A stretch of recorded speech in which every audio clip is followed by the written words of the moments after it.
साथियों नमस्कार, स्वागत है आपका हमारे YouTube channel study circle with BP में। हम चर्चा कर रहे हैं मध्य प्रदेश शिक्षक भर्ती वर्ग 2 चयन परीक्षा हिंदी साहित्य को लेकर के। हिंदी साहित्य की 50 प्रश्नों की ये सीरीज हम लेकर के आए हैं। प्रतिदिन आपको जब तक आपका पेपर नहीं हो जाता है 50 प्रश्न आपको मिलेंगे।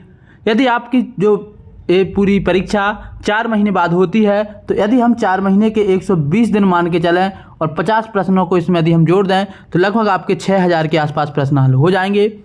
यदि आप इन 6000 प्रश्नों को देख लेते हैं और इनको याद कर लेते हैं तो ऐसा नहीं हो सकता कि इन 6000 प्रश्नों में से आपके पेपर में 100 प्रश्न रखे ना मिले। ये प्रश्न आपको यूजीसी नेट, जेआरएफ, केंद्रीय विद्यालय, DSSB, नवोदय विद्यालय और एकलव्य विद्यालय की जो 30,000 पदों की भर्ती होनी है सब में काम में आने वाले हैं। हिंदी साहित्य के जो सेट की परीक्षा होने वाली है दिसंबर 2024 तक हम ये रेगुलर सीरीज जारी करेंगे। जैसे ही अगस्त में हमारा ये वर्ग 2 का पेपर होता है हम सेट की तैयारी स्टार्ट कर देंगे। तो जो भी व्यक्ति हिंदी साहित्य की तैयारी करना चाहते हैं हमारे चैनल से जुड़ जाएं, इसको सब्सक्राइब कर लें, वीडियो पसंद आए तो इसको लाइक कर लें, साथ ही हमारे साथ जुड़े रहें, बेल आइकन को प्रेस कर लें। बढ़ते हैं आज के पहले प्रश्न की तरफ और शुरू करते हैं आज का वीडियो। साथियों आज का हमारा पहला प्रश्न है कि चैतन्य महाप्रभु का संबंध इनमें से किस संप्रदाय से था। ये जो आपको वीडियो दिखाए जा रहे हैं आप इनको बहुत अच्छे से यदि पढ़ लेते हैं तो आपके सिलेक्शन को कोई नहीं रोक सकता। ये बहुत ही लेवल के प्रश्न मैं आपके बीच में लेके आया हूं, तो इनको आप लोग जरूर तैयार कर लें। साथियों तो हमारा पहला प्रश्न है चैतन्य महाप्रभु का संबंध इनमें से किस संप्रदाय से था। जो चैतन्य महाप्रभु थे उनका संबंध किस संप्रदाय से था। शुद्ध अद्वैतवाद, सखी संप्रदाय, गौंडी संप्रदाय या रुद्र संप्रदाय। तो जो चैतन्य महाप्रभु थे उनका संबंध जो था वह गौंडी संप्रदाय से था। इस प्रश्न का राइट उत्तर होगा ऑप्शन नंबर सी। हमारा अगला प्रश्न है लहंदा भाषा का विकास किस अपभ्रंश से हुआ है। हमको बताना है कि लहंदा भाषा का विकास किस अपभ्रंश से हुआ है। ऑप्शन है पैशाची, विराचर, खस और सुरसैनी। तो जो हमारा राइट उत्तर है वह है ऑप्शन नंबर ए, पैशाची भाषा। जो है पैशाची भाषा से लहंदा भाषा का विकास हुआ है, इसलिए इस प्रश्न का राइट उत्तर है ऑप्शन नंबर ए। बढ़ते हैं हम अपने अगले प्रश्न की तरफ। हमारा अगला प्रश्न है कौन सा कथन असत्य है। मराठी भाषा का विकास महाराष्ट्रीय अपभ्रंश से हुआ है, ये तो बिल्कुल सही है। बंगला भाषा अर्धभाषी अपभ्रंश से विकसित हुई है, ये भी सही है। पहाड़ी भाषाओं का विकास खस अपभ्रंश से हुआ है। सिंधी भाषा विराचर अपभ्रंश से विकसित हुई है। तो साथियों जो हमारा राइट उत्तर है वह है ऑप्शन नंबर सी, पहाड़ी भाषाओं का विकास खस अपभ्रंश से हुआ है। इस प्रश्न का राइट उत्तर है ऑप्शन नंबर सी। बढ़ते हम अपने अगले प्रश्न की तरफ।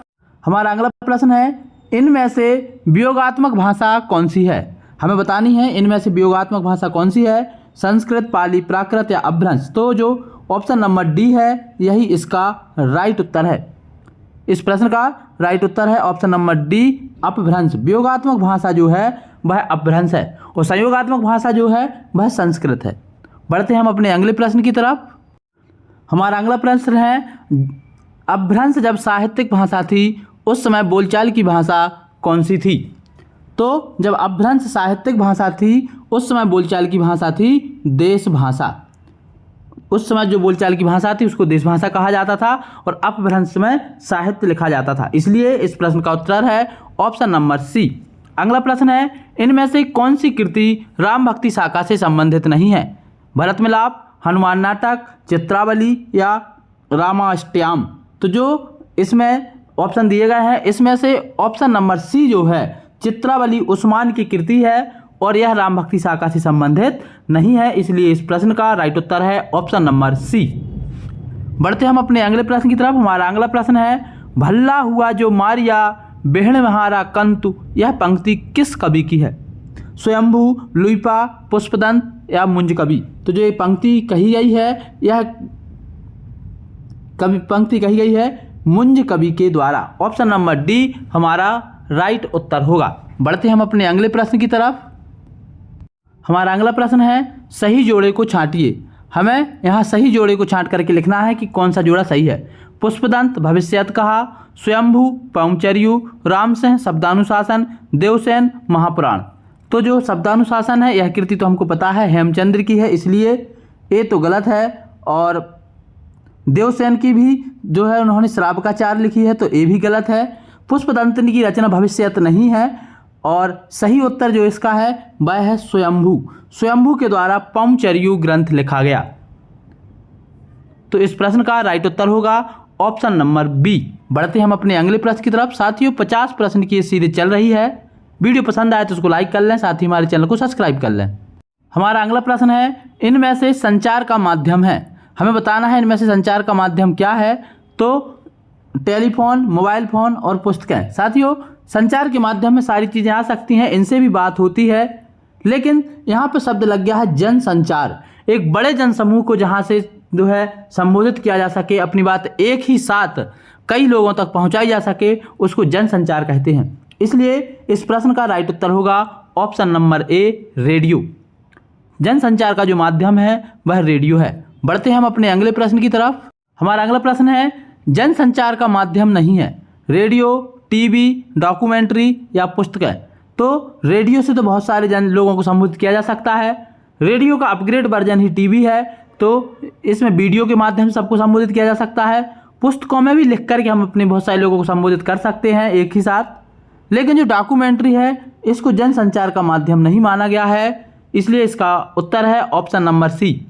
कई बार हमको प्रश्न देख करके इनके उत्तर में थोड़ा बहुत कन्फ्यूजन होता है। साथियों हम भी पढ़ते हैं तब हमें भी ये कन्फ्यूजन होता है, लेकिन इस समय हमको सिर्फ इस प्रश्न को, ऐसे प्रश्नों को पढ़ लेना होता है, इनके उत्तर को जेहन में रख लेना होता है। ज़्यादा इन पर पीएचडी यदि हम करते हैं तो हमारा समय बर्बाद अधिक होता है। सबके पढ़ाई के दौरान कुछ ऐसे प्रश्न जरूर आते हैं जिनके उत्तर हमको लगता है कि नहीं इसका उत्तर ए नहीं, ए होना चाहिए, या इसके चारों उत्तर एक से हैं। उस समय हम अंत में यही देखते हैं कि जो उस आंसर शीट है जिस किताब से हमें क्वेश्चन लेके आए हैं उनने आंसर क्या माना है। तो वहाँ पर डॉक्यूमेंट्री को आंसर माना गया है। हालांकि हम भी समझ रहे हैं कि डॉक्यूमेंट्री भी जनसंचार का माध्यम हो सकता है, लेकिन जो उत्तर माना गया है वह सी माना गया है, इसलिए इसका उत्तर हम सी बता रहे हैं। बढ़ते हैं अगले प्रश्न की तरफ। हमारा आज का अगला प्रश्न है, भारतीय संविधान की किस धारा में हिंदी को राजभाषा घोषित किया गया है। कितना अच्छा प्रश्न है। भारतीय संविधान की किस धारा में हिंदी को राजभाषा घोषित किया गया। तो इस प्रश्न का जो राइट उत्तर है वह है ऑप्शन नंबर 1, भाग 1 अध्याय 17 धारा 343 वन के अंतर्गत भारत की राजभाषा हिंदी घोषित की गई है तथा लिपि देवनागरी घोषित की गई है। हमको सारी चीज़ याद कर लेनी है। भाग 1 अध्याय 17 धारा 343 वन के अंतर्गत जो है इसको राजभाषा घोषित किया गया है। अध्याय, कई बार हम जो है अध्याय को भाग पढ़ते हैं, तो जैसे हम जब संविधान के 22 भाग मानते हैं तो 22 अध्याय कहे जाते हैं, इसलिए यहाँ पर अध्याय 17 लिखा है। वैसे तो भाग 17 धारा 343 1 भी हम इसका राइट उत्तर मान सकते हैं। तो इस प्रश्न का राइट उत्तर है ऑप्शन नंबर ए। बढ़ते हैं हम अपने अगले प्रश्न की तरफ। अगला प्रश्न है, ना किस वर्ग की ध्वनि है। हमको बताना है जो ना किस वर्ग की ध्वनि है। इसका एक ऑप्शन जो है आपको नीचे दिख रहा होगा, जो ना है वह किस वर्ग की ध्वनि है। तो हमको पता होना चाहिए कि जो पूरी की पूरी ध्वनि है ना वर्ग में जो आती है, ना आती है। पूरे जितने वर्ण हैं ता, था, दा, धा और ना, ला और सा, ये सभी के सभी जो है वर्ण आपके दंत वर्ण कहलाते हैं, दांतों के सहयोग से बोले जाते हैं। इसलिए इस प्रश्न का राइट उत्तर है ऑप्शन नंबर सी, दंत। दा आधा ना आधा ता या दंत ध्वनि, दंत ध्वनि के अंतर्गत आता है ना। बढ़ते हैं हम अपने अगले प्रश्न की तरफ। आप सभी से रिक्वेस्ट है यदि वीडियो पसंद आए तो इसको लाइक कर लें, साथ ही हमारे चैनल को सब्सक्राइब कर लें ताकि आपकी तैयारी अच्छी बनी रहे। हमारा अगला प्रश्न है, इंदु पत्र का संपादन किस छायावादी कवि ने किया था। हमको बताना है इंदु पत्र का संपादन कौन से छायावादी कवि ने किया था। तो छायावाद के चारों ही कवि हैं, वर्मा, पंत, निराला, प्रसाद। लेकिन जो इंदु पत्र है इसका संपादन किया था प्रसाद ने। प्रसाद मतलब जयशंकर प्रसाद। जयशंकर प्रसाद की एक रचना आपको बहुत अच्छे से याद कर लेनी है, कामायनी। कामायनी जो है जयशंकर प्रसाद का महाकाव्य है। इसके अलावा आंसू, लहर, झरना, ये इनकी महत्वपूर्ण रचना है, इनको भी आप याद कर सकते हैं। तितली और इरावती भी इनकी ही रचना है। बढ़ते हैं हम अपने अगले प्रश्न की तरफ। हमारा अगला प्रश्न है, मतवाला के संपादक कौन थे। जो मतवाला था एक पत्र था, और इसके जो संपादक थे वह थे सूर्यकांत त्रिपाठी निराला। सूर्यकांत त्रिपाठी निराला को मतवाला का संपादक माना जाता है, इसलिए इस प्रश्न का जो राइट उत्तर है वह है ऑप्शन नंबर ए, मतवाला के संपादक निराला हैं। बढ़ते हैं हम अपने अगले प्रश्न की तरफ। हमारा आज का अगला प्रश्न है सरस्वती पत्रिका का संपादक इनमें से कौन था? जो सरस्वती पत्रिका निकाली गई थी उसके संपादक कौन थे? तो इस प्रश्न का जो राइट उत्तर है, सरस्वती पत्रिका का सबसे पहले संपादन जो किया गया था वह किया गया था श्याम सुंदर दास। आचार्य श्याम सुंदर दास जी के द्वारा सरस्वती पत्रिका का पहला संपादन किया गया था। उसके बाद महावीर प्रसाद द्विवेदी ने भी किया, लेकिन सबसे सटीक उत्तर जब आपको महावीर प्रसाद द्विवेदी और श्याम सुंदर दास मिले तो ऑप्शन में, तो ऑप्शन हमको श्याम सुंदर दास सेलेक्ट करना है। इस प्रश्न का उत्तर होगा ऑप्शन नंबर सी, सरस्वती पत्रिका का पहली बार संपादक जो किया गया था वो श्याम सुंदर दास के द्वारा किया गया था। बढ़ते हैं हम अपने अगले प्रश्न की तरफ। हमारा अगला प्रश्न है श्रद्धाराम फुल्लौरी किस प्रांत के निवासी थे? ऑप्शन है आपके लिए हिमाचल प्रदेश, गुजरात, पंजाब, उत्तर प्रदेश। तो इस प्रश्न का जो राइट उत्तर है वह है option number C, Shraddharam Phillauri Punjabi थे, पंजाब प्रदेश के रहने वाले थे श्रद्धाराम फुल्लौरी। बढ़ते हैं हम अपने अगले प्रश्न की तरफ। अगला प्रश्न है निम्न जोड़ों में से असत्य को छांटिए। राम प्रसाद निरंजनी भाषा योग वशिष्ठ, गंग कवि चंद छंद वर्णन की महिमा, सदल मिश्र नासिकेतु उपाख्यानम, मुंशी सदाशुकलाल प्रेम सागर। तो जो यहाँ पर रचना दी गई हैं इसमें से सभी रचनाएं सही हैं, केवल ऑप्शन नंबर डी मुंशी सदाशुकलाल की प्रेम सागर नहीं है। प्रेम सागर जो रचना है यह लल्लू लाल के द्वारा लिखी गई है, इसलिए इस प्रश्न का राइट उत्तर होगा ऑप्शन नंबर डी। बढ़ते हैं हम अपने अगले प्रश्न की तरफ। साथियों हमको 50 प्रश्न कंप्लीट करने हैं, स्पीड से हमको इनको कवर करना होगा ताकि कम समय में हम ज़्यादा से ज़्यादा प्रश्न हल कर सकें। आधुनिक काल का जनक इनमें से किसे माना जाता है? तो जो आधुनिक काल का जनक माना जाता है वह माना जाता है भारतेंदु बाबू हरिश्चंद्र को। भारतेंदु बाबू हरिश्चंद्र एक ऐसी शख्सियत जिन्होंने हिंदी में आधुनिक काल में जो एक क्रांति लाई, इसके लिए उन्हीं के नाम पर जो भारतेंदु काल से शुरुआत हुई आधुनिक काल की, जो 6 युगों में आधुनिक काल को बांटा गया, तो इसलिए जो आधुनिक काल का जनक है वह भारतेंदु बाबू हरिश्चंद्र को माना जाता है। इसलिए इस प्रश्न का राइट उत्तर है ऑप्शन नंबर बी। बढ़ते हैं हम अपने अगले प्रश्न की तरफ। उपदेश रसायन किसकी कृति है? हमें बताना है उपदेश रसायन किसकी कृति है। रामसह, जोइंदू, जिनदत्त सूरी या इनमें से कोई नहीं।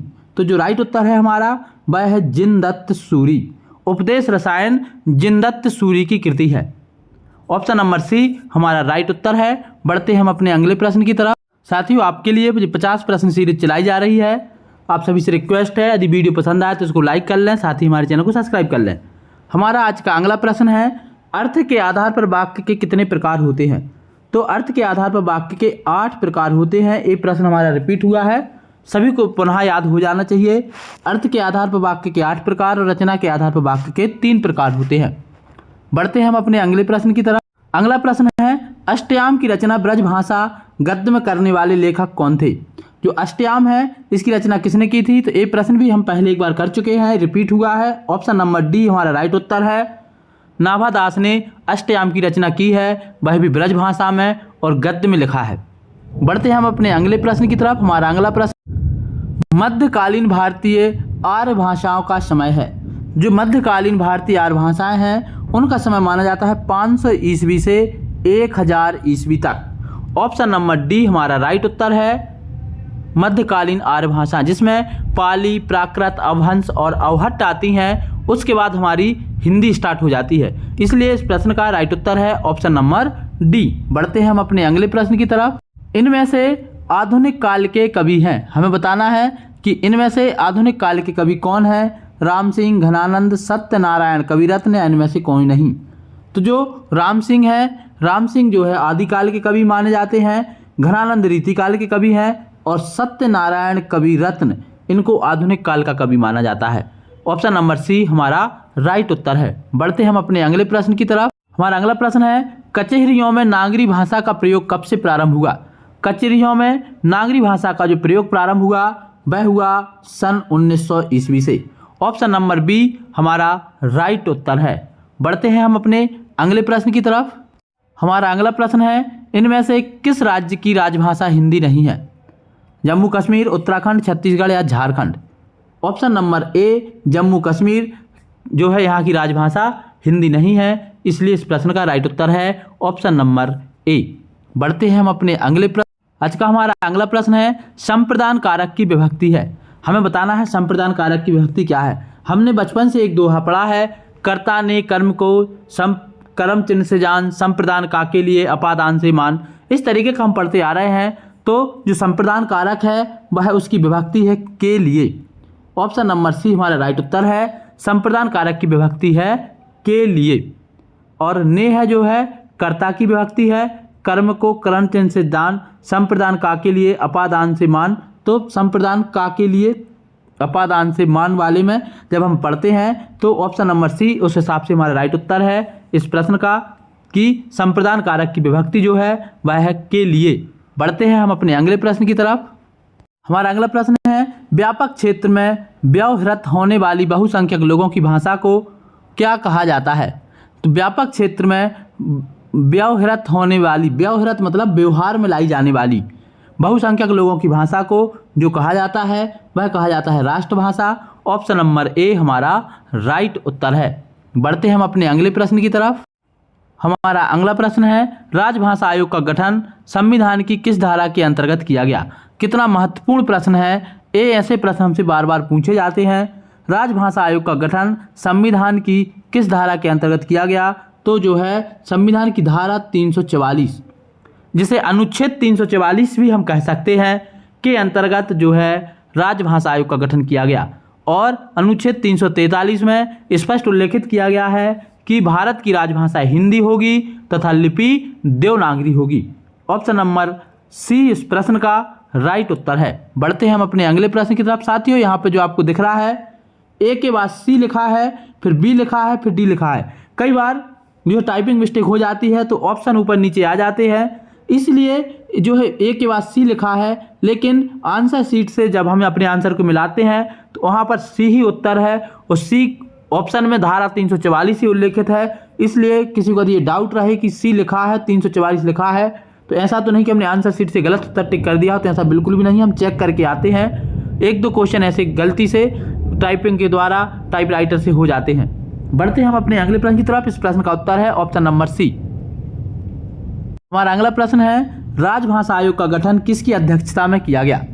जो राजभाषा आयोग है, राजभाषा आयोग का गठन जो किया गया वह किया गया बीजे खैर की अध्यक्षता में। बीजे खैर जो थे इनकी अध्यक्षता में राजभाषा आयोग का गठन किया गया। बढ़ते हैं हम अपने अगले प्रश्न की तरफ। हमारा अगला प्रश्न है कवि वचन सुधा के संपादक इनमें से कौन थे। बाबू राधाकृष्ण दास, महावीर प्रसाद द्विवेदी, जयशंकर प्रसाद या भारतेंदु बाबू हरिश्चंद्र। ऑप्शन नंबर बी जो है हमारा राइट उत्तर है, जो है महावीर प्रसाद द्विवेदी कवि वचन सुधा के संपादक हैं। हमसे कोई भी एग्जाम देने जाएं, एक ना एक पत्र पत्रिका अवश्य पूछी जाती है। आज हमने 3 पत्रिका पढ़ी, इंदु पढ़ी, जयशंकर प्रसाद, मतवाला पढ़ी, निराला, कवि वचन सुधा पढ़ी, महावीर प्रसाद द्विवेदी। तो हमको इस तरीके से 3 पत्रिकाएं आज ही याद हो गई। ऐसे हम जब 10-15 पत्रिकाएं अलग अलग तरीके से पढ़ लेंगे तो हिंदी की कुल 50 पत्रिकाएं ऐसी हैं जो पूछी जाती हैं, तो आपको कवर हो जाएंगी। इस प्रश्न का उत्तर है ऑप्शन नंबर बी। बढ़ते हम अपने अगले प्रश्न की तरफ। हमारा अगला प्रश्न है बम्बई हिंदी विद्यापीठ की स्थापना कब हुई थी। जो बम्बई हिंदी विद्यापीठ है इसकी स्थापना जो की गई थी वह हुई थी सन 1938 में। सन 1938 में हिंदी भाषा के विकास के लिए महाराष्ट्र में बम्बई विद्यापीठ की स्थापना की गई थी, और नाम ही बम्बई विद्यापीठ है तो हम अंदाजा लगा सकते हैं कि महाराष्ट्र के मुंबई या बम्बई शहर में इसकी स्थापना की गई थी। बढ़ते हम अपने अगले प्रश्न की तरफ। हमारा आज का अगला प्रश्न है कुमाऊनी किस प्रांत की बोली है। हमको बताना है जो कुमाऊनी है वह किस प्रांत की बोली है। हमने हिंदी भाषा के जो है क्षेत्र अलग अलग पढ़े हैं, जिसमें जो है पहाड़ी भाषा है, पहाड़ी भाषा के अंतर्गत आती है गढ़वाली, नेपाली और कुमाऊनी।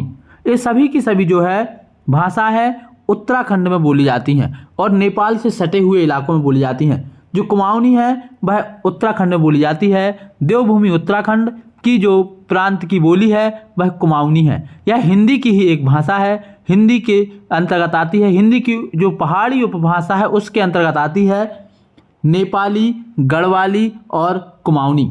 तो इस प्रश्न का राइट उत्तर है ऑप्शन नंबर ए। बढ़ते हैं हम अपने अगले प्रश्न की तरफ। हमारा अगला प्रश्न है उन्नाव रायबरेली जिले में कौन सी बोली बोली जाती है। जो उन्नाव और रायबरेली जिला है यहाँ पर जो है अवधी भाषा बोली जाती है या अवधी बोली बोली जाती है। इस प्रश्न का राइट उत्तर है ऑप्शन नंबर बी। हमारा अगला प्रश्न है मेरठ सहारनपुर बिजनौर किस बोली के क्षेत्र में आते हैं। मेरठ सहारनपुर और बिजनौर जो आते हैं वह खड़ी बोली के क्षेत्र में आते हैं। ऑप्शन नंबर सी हमारा राइट उत्तर है। हमारा अगला प्रश्न है हिंदी शब्द सागर की भूमिका में के रूप में किस ग्रंथ की रचना हुई थी। जो हिंदी शब्द सागर की भूमिका है इसके रूप में जो है जिस ग्रंथ की रचना हुई थी वह है हिंदी साहित्य का इतिहास। आचार्य रामचंद्र शुक्ल के द्वारा रचित हिंदी साहित्य का इतिहास जो है इसकी जो रचना की गई थी पहले हिंदी शब्द सागर की भूमिका के नाम से की गई थी, बाद में इसका नाम हिंदी साहित्य का इतिहास रखा गया। ऑप्शन नंबर ए हमारा राइट उत्तर है। बढ़ते हैं हम अपने अगले प्रश्न की तरफ। हमारा आज का अगला प्रश्न है इनमें से जनसंचार का माध्यम कौन नहीं है। फिर ऑप्शन है टीवी, रेडियो, इंटरनेट और टेलीफोन। जहां से हम एक बड़े जनसमूह को संबोधित कर सकते हैं, अपनी बात एक ही समय में कई सारे लोगों तक पहुंचा सकते हैं, उन्हीं को जनसंचार कहते हैं। टीवी के माध्यम से हम देखते हैं प्रतिदिन कोई ना कोई देश को संबोधित करता है तो टीवी के सहयोग से प्रत्येक घर में टीवी के माध्यम से उनका संचार पहुंच जाता है। यही रेडियो से और इंटरनेट के ज़माने में कोई भी चीज़ नेट पे इतनी जल्दी वायरल होती है कि सभी व्यक्तियों तक पहुंच जाती है। लेकिन टेलीफोन तो जो है एक तरीके से फ़ोन है कि जिस व्यक्ति को कॉल करके बताएंगे उन्हीं को पता चलेगा। इसलिए जो टेलीफोन है वह संचार का माध्यम तो है लेकिन जनसंचार का माध्यम नहीं है। इसलिए ऑप्शन नंबर डी हमारा राइट उत्तर है। बढ़ते हैं हम अपने अगले प्रश्न की तरफ। हमारा आज का अगला प्रश्न है कौन सा कथन असत्य है। साथियों ये वही है कि जैसे हमारा एक प्रश्न में हमको पहले कन्फ्यूजन हुआ था वैसे इसमें भी आपको थोड़ा हो सकता है, लेकिन जहाँ से हमने प्रश्न उठाए हैं वहीं से आंसर भी देखे हैं तो वहाँ पर जो आंसर माना गया है वही मैं आपको बता रहा हूँ। बाकी इस पर हम थोड़ा सा डिस्कस कर लेंगे। कौन सा कथन असत्य है। दो भाषाओं के बीच बोधगम्यता होती है। भाषा की दो बोलियों के बीच बोधगम्यता होती है। एक भाषा के अंतर्गत कई बोलियां होती हैं। भाषा का प्रयोग साहित्य में होता है, बोली का नहीं। तो इस तरीके से तो असत्य कथन जो होना चाहिए, क्योंकि साहित्य उसी का लिखा जाता है जिसका जो है मतलब भाषा वही बनती है जिसका साहित्य होता है। लेकिन जो हमें उत्तर बताया गया है वह है बोधगम्यता दो भाषाओं के बीच होती है। ये असत्य बताया गया है लेकिन यह असत्य नहीं है। इसलिए जो आंसर है वह आप भाषा का प्रयोग साहित्य में होता है, बोली में नहीं। भाषा का प्रयोग साहित्य में होता है, बोली का नहीं। तो ऐसा इसका उत्तर ए भी हो सकता है, लेकिन जो हमारा राइट उत्तर बताया गया है वह बताया गया है दो भाषाओं के बीच बोधगम्यता होती है। तो आप दो चीज़ें कर सकते हैं, या तो इस प्रश्न पर आप और डिस्कस कर सकते हैं, हम भी आपको और डिस्क्राइब करके बता देंगे। और दूसरी चीज़ यह कर सकते हैं कि ऐसे प्रश्नों को पढ़ करके सिर्फ जेहन में रख लें, जब कभी ऐसा ऑप्शन आए तो आप भी आराम से इसको टिक लगा दें। हम यदि ज़्यादा एक ही प्रश्न पर उलझ के रहेंगे तो हमारे कई सारे प्रश्न और छूट जाएंगे। किताब में जो उत्तर बताया गया वह बताया गया है दो भाषाओं के बीच बोधगम्यता होती है, इसलिए इस प्रश्न का राइट उत्तर है ऑप्शन नंबर ए। बढ़ते हम अपने अगले प्रश्न की तरफ। हमारा अगला प्रश्न है देवनागरी लिपि में कितनी स्वर ध्वनियाँ हैं। जो स्वर की संख्या हमें बतानी है कि स्वर कितने हैं देवनागरी लिपि में। तो जो स्वरों की संख्या है वह है 11। सभी को 11 के 11 स्वर पता होने चाहिए, जैसे कि छोटा आ, बड़ा आ, छोटी ई, बड़ी ई, छोटा ऊ, बड़ा ऊ, और री, ए, आई, ओ और औ। टोटल ए जो है हमारे 11 स्वर हैं। इन्हीं को जो है स्वर की संख्या में रखा गया है। बाकी इनकी संख्या जो है उनको भी हम गिनें तो 3, 3, 6, 9, 2, 11। टोटल जो है इनकी संख्या 11 है। इसलिए हिंदी की देवनागरी लिपि में जो है 11 स्वर ध्वनियाँ हैं। बढ़ते हम अपने अगले प्रश्न की तरफ। हमारा आज का अगला प्रश्न है इनमें से कौन से वर्ण आयोगवाह कहलाते हैं। हमको बताना है कि कौन से वर्ण आयोगवाह हैं। तो नीचे जो ऑप्शन दिए गए हैं ऑप्शन नंबर सी अम और आहा, इनको आयोगवाह ध्वनि के अंतर्गत रखा गया है। इसलिए इस प्रश्न का राइट उत्तर है ऑप्शन नंबर सी। बढ़ते हम अपने अगले प्रश्न की तरफ। हमारा अगला प्रश्न है किस संख्या की वर्तनी अशुद्ध है। हमको बताना है कौन सी संख्या की वर्तनी अशुद्ध है। तो जो यहाँ पे ऑप्शन नंबर ए है 18 है। ए बर्तनी अशुद्ध है। सही 18 कैसे लिखेंगे? तो जो हमने किताबों में देखा वह है आ आधा टा, ठाम्या की मतलब ठा, रा और हा रह, 18। इस तरीके से 18 की सही बर्तनी है और जो यहाँ पे बर्तनी दी गई है यह गलत है। इतनी बारीकी से हमें पढ़ना पड़ेगा तब जाकर के हमारा सिलेक्शन होगा। बढ़ते हैं हम अपने अगले प्रश्न की तरफ। इस प्रश्न का उत्तर है ऑप्शन नंबर ए, अशुद्ध बर्तनी वाला शब्द छांटिए। तो जो अशुद्ध बर्तनी वाला शब्द है वह है गए। गए सही तरीके से कैसे लिखा जाएगा? वह इस तरीके से जो है लिखा जाएगा गए। ऑप्शन नंबर बी हमारा राइट उत्तर है। बढ़ते हैं हम अपने अगले प्रश्न की तरफ। अगला प्रश्न है 84 वैष्णव की वार्ता पुस्तक के लेखक कौन है? तो जो 84 वैष्णव की वार्ता है इस पुस्तक के जो लेखक हैं वह है गोकुलनाथ। ऑप्शन नंबर डी हमारा राइट उत्तर है। बढ़ते हम अपने अगले प्रश्न की तरफ। हमारा अगला प्रश्न है कौन सा गुण राष्ट्रभाषा के लिए आवश्यक नहीं है? हमको बताना है कौन सा गुण है जो राष्ट्रभाषा के लिए आवश्यक नहीं है। बहुसंख्यक लोगों की भाषा, सरकारी कामकाज की भाषा, व्यापक क्षेत्र में व्यवहारत या विस्तृत भंडारण। तो जो आवश्यक नहीं है कि सरकारी कामकाज की भाषा हो वही राष्ट्रभाषा हो। जैसे कि हमारी राष्ट्रभाषा हिंदी को हम मानते हैं लेकिन सरकारी कामकाज की भाषा कई जगह अंग्रेजी भी है, कई जगह पर दूसरी भाषाएं हैं। तो जरूरी नहीं है कि जो राष्ट्रभाषा हो वह सरकारी कामकाज की भाषा हो। इसलिए ऑप्शन नंबर बी हमारा राइट उत्तर है, क्योंकि हमको गलत बताना है। ऐसी भाषा राष्ट्रभाषा बन सकती है जो बहुत से लोगों की भाषा हो, व्यापक क्षेत्र में बोली जाती हो और जिसका विस्तृत शब्द भंडार हो। जरूरी नहीं है कि वह सरकारी कामकाज की हो तभी राष्ट्रभाषा बनेगी। इसलिए हिंदी को राष्ट्रभाषा बनाने की बात बार बार कही जाती है।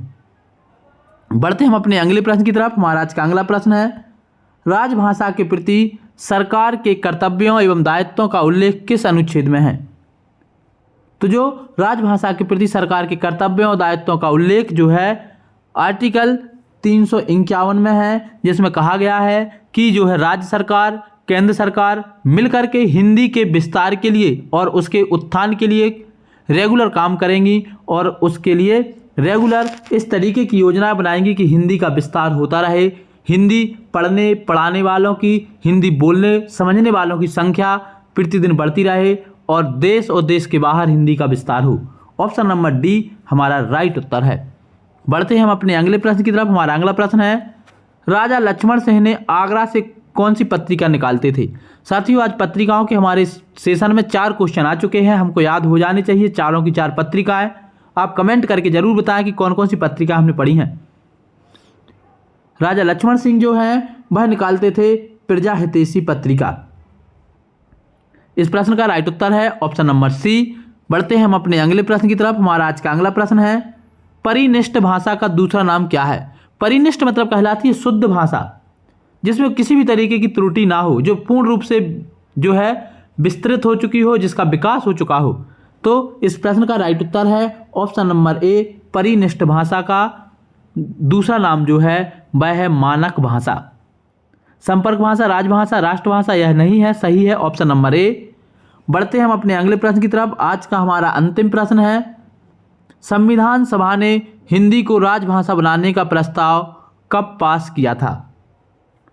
14 सितंबर 1949 को संविधान सभा ने हिंदी को राजभाषा बनाने का प्रस्ताव पास किया, इसीलिए 14 सितंबर को हिंदी दिवस भी मनाना जाता है।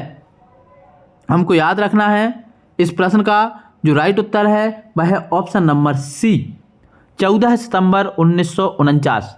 साथियों तो आपको लेवल के क्वेश्चन बहुत सारे से मिलेंगे, कुछ क्वेश्चन आपको सरल मिलेंगे। हम पेपर का लेवल जो है मॉडरेट बना रहे हैं। इस तरीके के आपके 6000 प्रश्न जब आपके कंप्लीट हो जाएंगे 4 महीने में, तो आप अपने आप को एक बेहतर स्थिति में पाएंगे। सिर्फ आप सभी से यही रिक्वेस्ट है, वीडियो को पूरा देखें, अंत तक देखें। किसी प्रश्न में यदि आपको डाउट लगता है तो निश्चिंत ही आप हमें कमेंट करके सजेस्ट कर सकते हैं कि सर इस प्रश्न का उत्तर ए नहीं, ए होना चाहिए। किसी ऑथेंटिक किताब का प्रेफरेंस भी आप हमें देके बता सकते हैं। भले ही मैं आपको तैयारी के माध्यम से वीडियो लेके आ रहा हूँ, लेकिन ना तो सर्वज्ञ मैं हूँ, ना इस दुनिया में कोई सर्वज्ञ है। सबसे त्रुटियाँ होती हैं, तो हो सकता है पढ़ाने के दौरान हमसे भी त्रुटियाँ हो सकती हैं। तो हमारा सबका मिलकर के एक सामूहिक दायित्व भी है कि यदि कहीं पर कोई गलती हमसे होती है तो आप सुधारें, यदि किसी और से कोई गलती होती है तो हम मिलकर के उसको ठीक करें। हमारा और आपका साथ हिंदी साहित्य के विकास में हमेशा के लिए बना रहे, ऐसी हम कामना करते हैं। आप सभी वर्ग 2 में हिंदी साहित्य से चयनित हों, पुनः आप सभी के लिए अंत तक वीडियो देखने के लिए बहुत बहुत धन्यवाद। जय हिंद।